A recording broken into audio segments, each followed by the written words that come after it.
وسلم نے فرمایا جمعے کا دن قیامت کی نشانی ہے.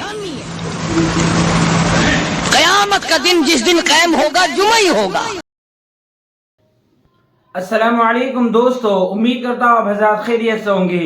آج کی اس ویڈیو کے اندر میں پھر سے قاری حنیف ملتانی صاحب رحمۃ اللہ علیہ کا ایک بہترین بیان لے کر کے حاضر ہوا ہوں. امید کرتا ہوں کہ آپ حضرات کو یہ بیان بہت زیادہ پسند آئے گا. تو چلیے اس بیان کو میں اور آپ مل کر کے دھیان توجہ کے ساتھ سنتے ہیں، انشاءاللہ بڑا فائدہ ہوگا. آج جمعہ تفریح کا دن ہے، آج جمعہ جوئے کا دن ہے، آج جمعہ شراب پینے کا دن ہے، آج جمعہ کھیل تماشا بے حیائی بدماشی کا دن لوگوں نے بنا لیا. ایک ہمارا ماحول ہے، آپ ذرا توجہ فرمائیں. جمعے کے دن فلموں میں رش ہے، جمعے کے دن سینما کے ٹکٹ کا رش ہے، جمعے کے دن VCR بہت زیادہ چلتے ہیں، جمعے کے دن ٹیلی ویژن پہ بڑا رش ہوتا ہے، جمعے کے دن بدماشی ہے، جوا ہے، بے حیائی، زیادہ سے زیادہ بے حیائی جمعے کے دن ہوتی ہے. حالانکہ حضور کریم صلی اللہ علیہ وسلم نے فرمایا جمعے کے دن ایک گھڑی ایسی آتی ہے جو مانگو وہی ملتا ہے. جس حال میں کچھ کوئی مشغول ہوگا وہی اس کی زندگی کا مستقل ذریعہ بن جائے گا. کون سمجھائے تمہیں؟ کس کے اندر طاقت اور جرت ہے کہ قوم کے دھارا پھیر سکے اور قوم کے رخ کو پھیر سکے؟ کون پھیر سکتا ہے؟ اس لیے قرآن کریم نے بار بار للکارا اور فرمایا افلم یہد لہم کم اہلکنا قبلہم من القرون. کرنے والوں، بدماشی کرنے والوں، بے غیرت کمینوں، باداؤ، جب میرا قہر جوش میں آئے گا پھر ایک دو کو نہیں، پھر بستی کی بستی، ملک کے ملک اجاڑ کے رکھ دوں گا. افلم یہد لہم کم اہلکنا قبلہم من القرون.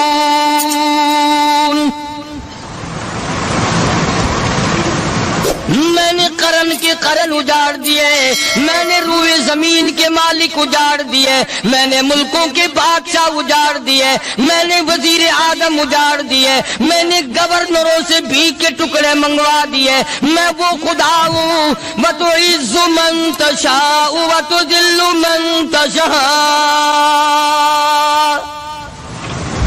بیدک الخیر انک علی کل شیء قدیر.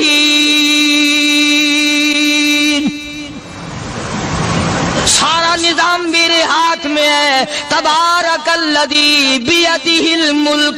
برکتیں میرے پاس ہے، رحمت میرے پاس ہے، خیر میرے پاس ہے، بھلائی میرے پاس ہے، سلامتی کے خزانے میرے پاس ہے، امن کے خزانے میرے پاس ہے.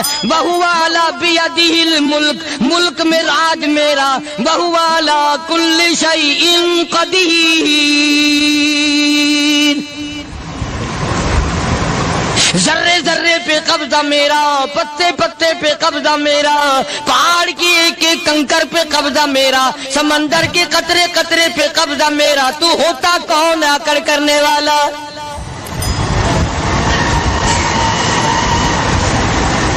غور نہیں کرتے، سوچتے نہیں ہیں کہ کلام الہیہ ہمیں کیا بتانا چاہتا ہے.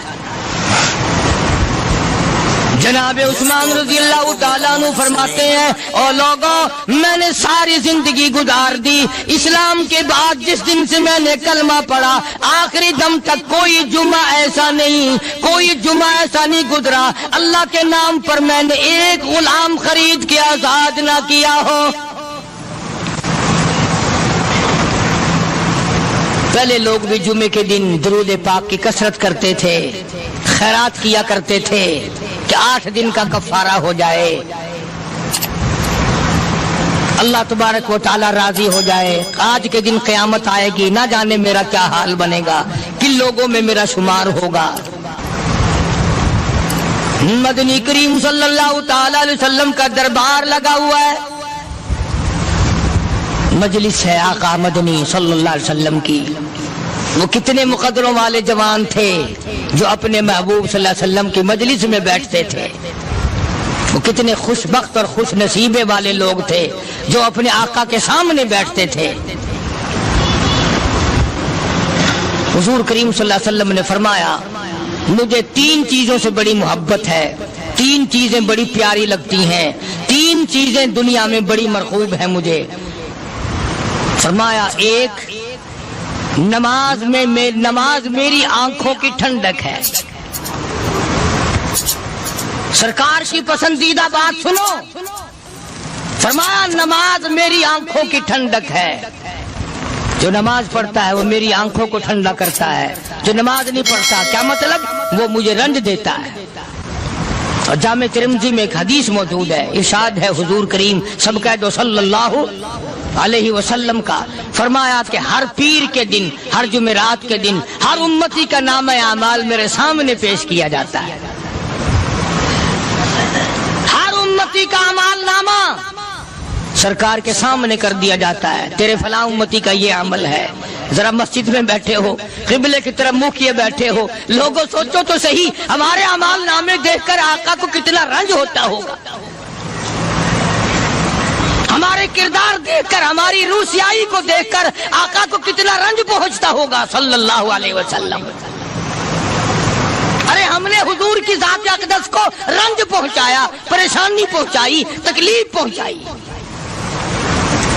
پرواہ نہیں کرتے نمازوں کی، نوجوان بھی، بوڑھے بھی، حج کر کے بھی نماز پڑھتے لوگ، اور اب تو ویسے بھی دانا بینا لوگ ہیں۔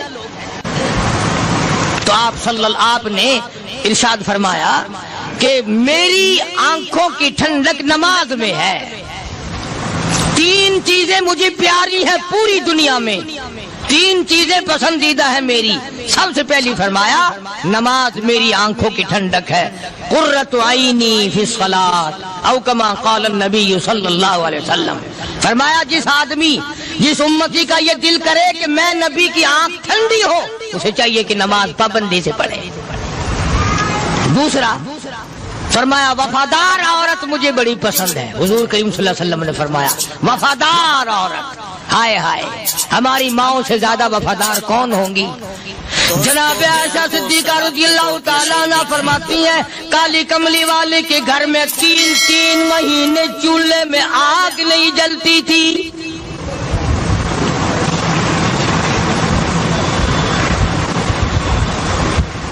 دوسروں کے واسطے ہے سیم و زر و گوہر، اور اپنا یہ حال ہے کہ چولہا ہے بجھا ہوا۔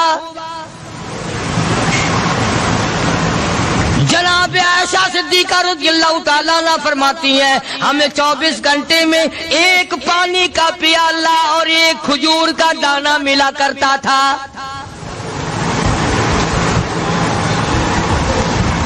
کبھی اپنی ماہوں کی خوراک تو دیکھو، خرچہ تو دیکھو، اور اگلی بات سنو تو حیران ہو جاؤ۔ جناب عائشہ صدیقہ رضی اللہ تعالیٰ عنہ فرماتی ہیں اس پیالے اور کھجور کی قدر بھی تب ہوئی جب وہ بھی نہ ملی۔ پیسوں کو برباد کرنے والوں، بے قدری کرنے والوں، ذرا سوچو تو صحیح کہ کیا گھر ہے محمد عربی سب کہہ دو صلی اللہ علیہ وسلم کا۔ اسی گھر سے خیر و برکت ملی صحابہ کرام کو، لیکن دنیا نہ تھی، بلڈنگ نہ تھی، کوٹھی نہ تھی، بنگلہ نہ تھا، چہل پہل نہ تھی۔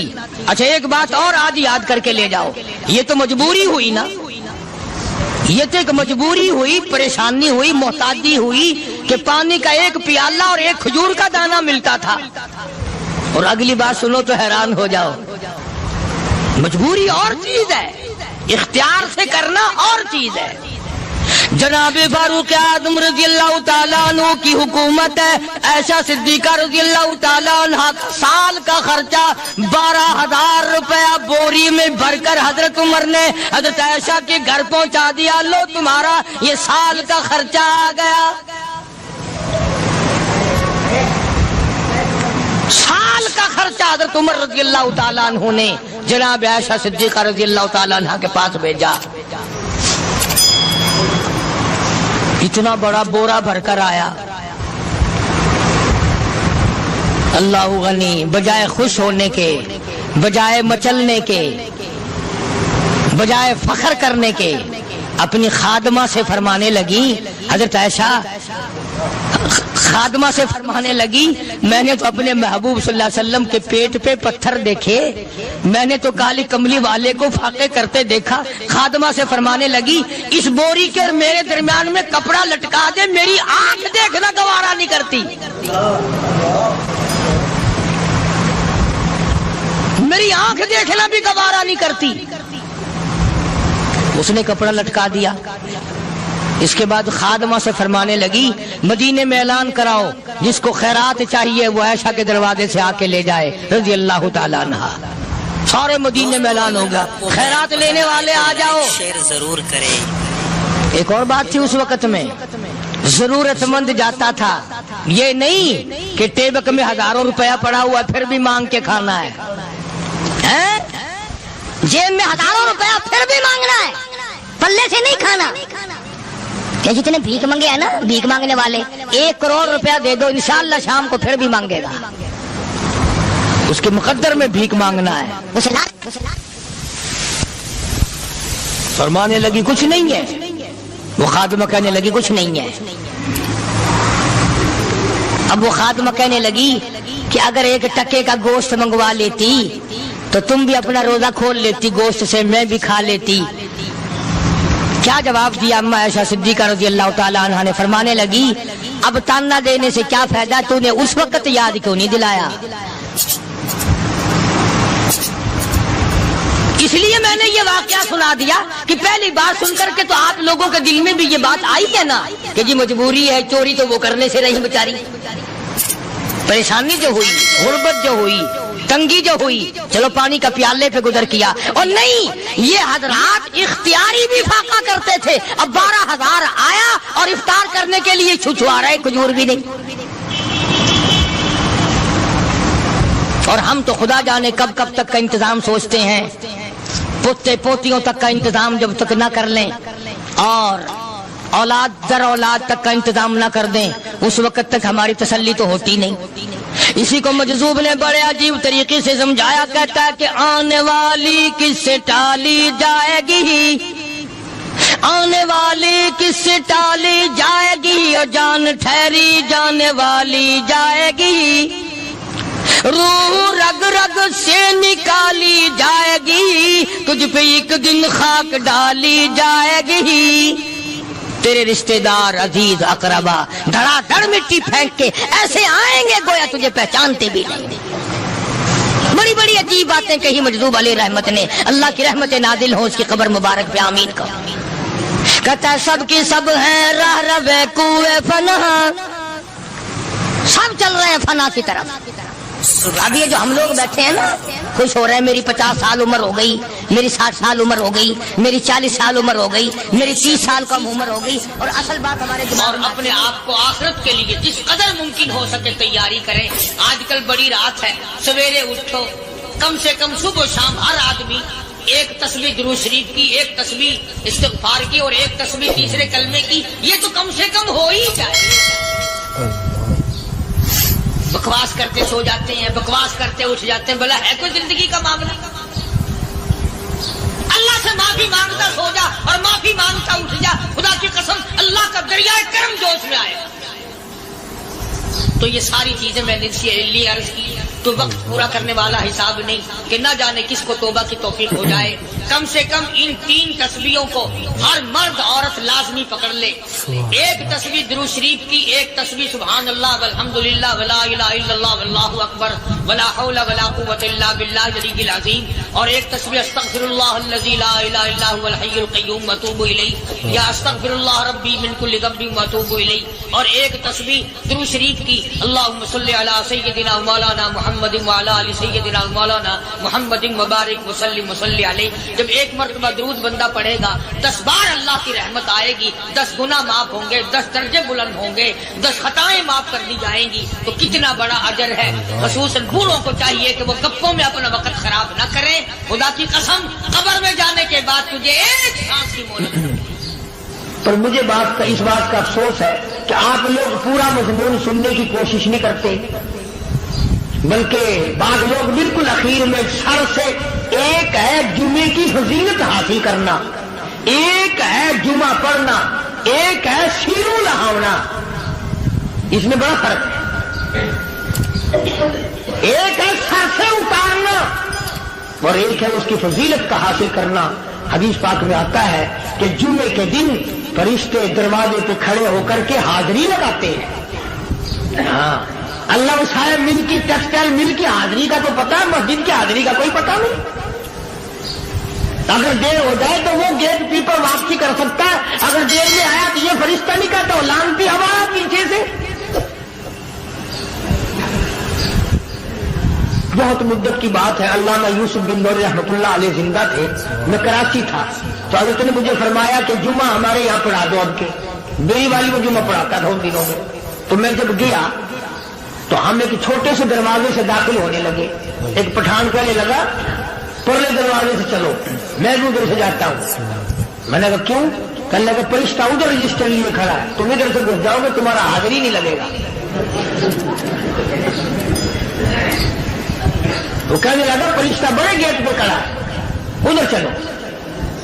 تو کم سے کم اس پٹھان کا تو یہ عقیدہ ہے کہ فرشتہ کھڑا ہے، اور تمہارا خیال یہ ہے کہ جمعے کے دن نہ فرشتہ ہے نہ خدا ہے، کوئی بھی نہیں ہے۔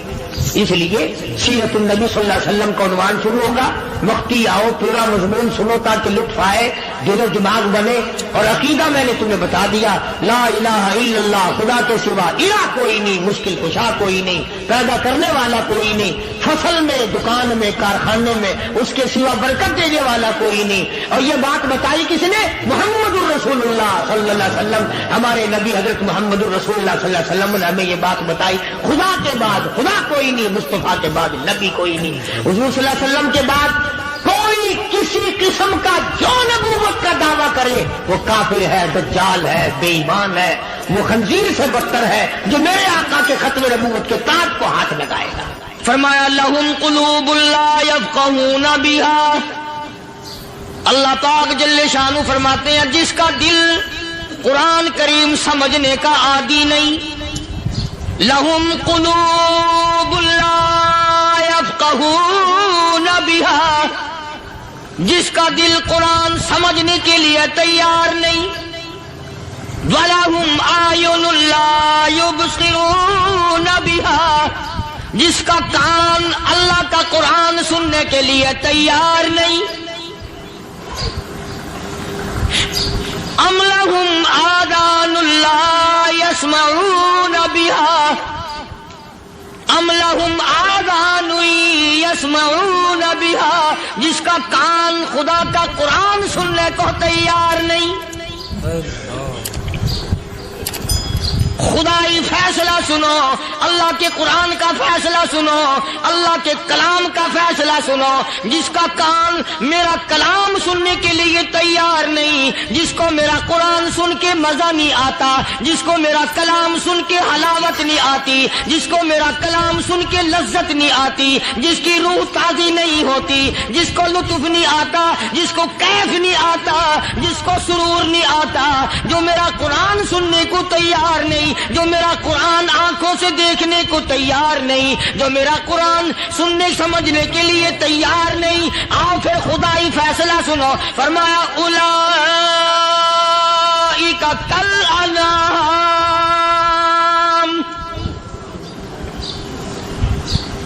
میرا فیصلہ نہیں، کسی پارٹی کا فیصلہ نہیں، کسی فرقے کا نہیں، کسی طبقے کا نہیں، کسی جماعت کا نہیں۔ فرمایا اولئک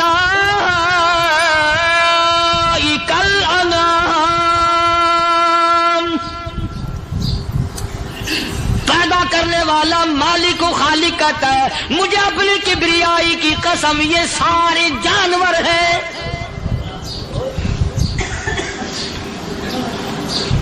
یہ سارے کے سارے جانور ہیں، یہ درندے ہیں جو ایک دوسرے کو چیر پاڑ کر کھاتے ہیں، یہ درندے ہیں جو ایک دوسرے کا خون پیتے ہیں۔ فرمایا بل ہم اضل، جانوروں سے بھی بدتر۔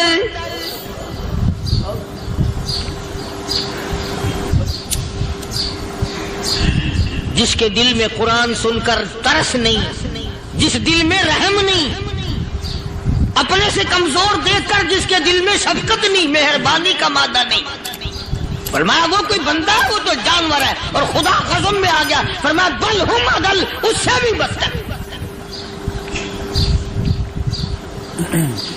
اللہ والے جو ہیں وہ ان خصلتوں کو دور کراتے ہیں اور وہ آدمی کے مزاج اور دل میں سے ایسی چیزیں نکالتے ہیں جو اس کی بربادی کا ذریعہ بنتا ہے. دل کی بیماریوں کا کسی کو فکر نہیں. بخار ہو جائے، آپ چڑھ جائے، آپ کو پتہ چل جاتا ہے. نزلہ ہو جائے، آپ کو پتہ چل جاتا ہے. کھانسی ہو جائے، پتہ چل جاتا ہے. دل کی بیماریوں کا کیا پتہ چلے؟ صحابہ کرام رضوان اللہ تعالی علیہ مجمعین کی جماعت کے اللہ پاک کے محبوب حضرت محمد الرسول اللہ صلی اللہ تعالی علیہ وسلم نے دلوں کی صفائی کی. پہلے لوگ جھونپڑیوں میں، کچے کوٹھوں میں رہتے تھے، نہ اتنی صفائی تھی، نہ اتنی ترقی تھی. آج برتنوں کی صفائی دیکھو، کپڑوں کی صفائی دیکھو، مکان کی صفائی دیکھو، رات دن بس اسی دھندے میں لگے ہوئے. سارا دن برتن دھونے سے فرصت نہیں، سارا دن کپڑوں کے بناؤ اور سنوار میں فرصت نہیں. تو اللہ والے ایسے موقع پر بڑی عجیب بات کہتے ہیں. وہی مجذوب ہے، مجذوب علی رحمت کہتے ہیں بظاہر تو ہر شے میں بے حد صفائی، بظاہر تو ہر شے میں بے حد صفائی، مگر دل میں ہے گندگی انتہائی. بظاہر تو ہر شے میں چہرے کی صفائی، بدن کی صفائی، نہ جانے کتنی قسم کا صابن ہے، نہ جانے کتنی قسم کے پاؤڈر ہے، نہ جانے کتنی قسم کے شیمپو ہیں، نہ جانے کتنی قسم کے کپڑے ہیں، کیا چال ڈھال ہے، کیا نئے نئے ڈیزائن ہے. مجذوب کہتا سب کچھ دیکھ لیا، بظاہر تو ہر شے میں بے حد صفائی، مگر دل میں ہے